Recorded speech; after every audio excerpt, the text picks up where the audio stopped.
I want to reflect a speech I heard from the late Napoleon Hill. Bear in mind, the primary source of this speech is Mr. Andrew Carnegie. He is the one who coached the likes of Napoleon Hill in the early 900s, the science of success philosophy, whereby he said, Mr. Carnegie that is, there is a power that is under my own control, which is greater than poverty, which is greater than the lack of education, which is greater than all your fears and superstitions combined. Mr. Carnegie continued, this power, it is the power to take possession of your own mind and direct it to ends that you may desire. This is a profound power that the Creator gave us at birth. So remember, whatever the mind feeds upon, the mind attracts to you. When you see the one who speaks of poverty, who speaks of illness, he's mainly directing his mind towards these undesirable circumstances. So you have to focus on what you want. If you want success, prosperity, keep talking about these things. Feed your subconscious, not only your subconscious mind, but your conscious mind as well, that you want these things. On a daily basis, your self-talk have to be positive. Mr. Carnegie said, every person comes to this earth plane being blessed with the privilege of controlling his own mind power and direct it.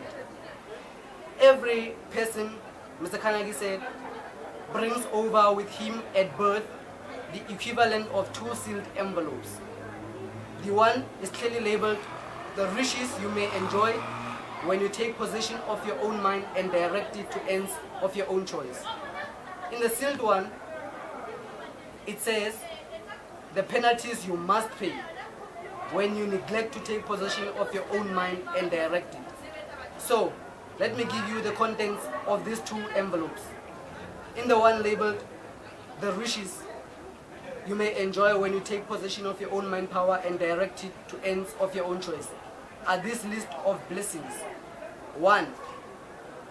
A positive mental attitude. 2. A labor of love of your own choice. 3. Peace of mind. 4. Freedom from fear and worry. 5. Material riches of your own choice and quantity.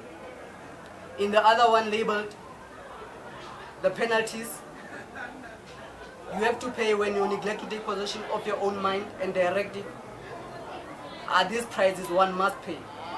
1. Poverty and want. 2. Discouragement and frustration throughout life. 3. Fear and worry. 4. Negative mental attitude. 5. A whole flock of evils consisting of anger, hatred, fear, greed, and a lot of superstitions combined. So, positive mental attitude only attracts success, prosperity, and all the likes, happiness, but a negative mental attitude repels all these things. So remember, it is all up to you. You have that privilege to control your own mind power and direct it. You are what you are where you are because of your mental attitude in which you relate yourself to other people. You are the only one, for no one can think for you. It's only you. It's only you. Whatever the mind feeds upon, the mind attracts to you. Remember, whatever you are feeling is a perfect reflection of what is in the process of becoming. What you are thinking, what you are feeling, is always, and what will manifest is always a mesh. So when you hear the one who speaks of illness, will attract that. When you hear the one who speaks of prosperity, will attract exactly that. Remember, as Dr. F. Martini once said, what we think and think about, we bring about.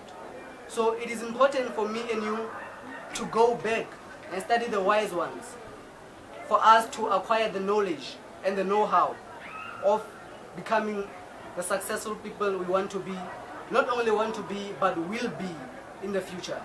Because remember, God wants us to be everything that we have to be. We have God-given potential. For you can render to God and humanity no greater service than to make the most of yourself, someone wisely said. So remember, life is what you make it. It's all up to you. Thank you very much for your time. I want all that I have and more to be yours, because I know that life is worthwhile if we share. Life is worthwhile if we try. Life is worthwhile if we learn.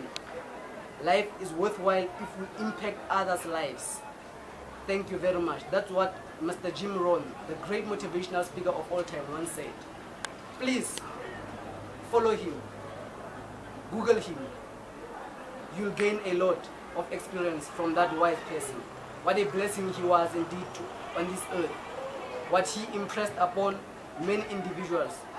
Thank you very much for your time. I hope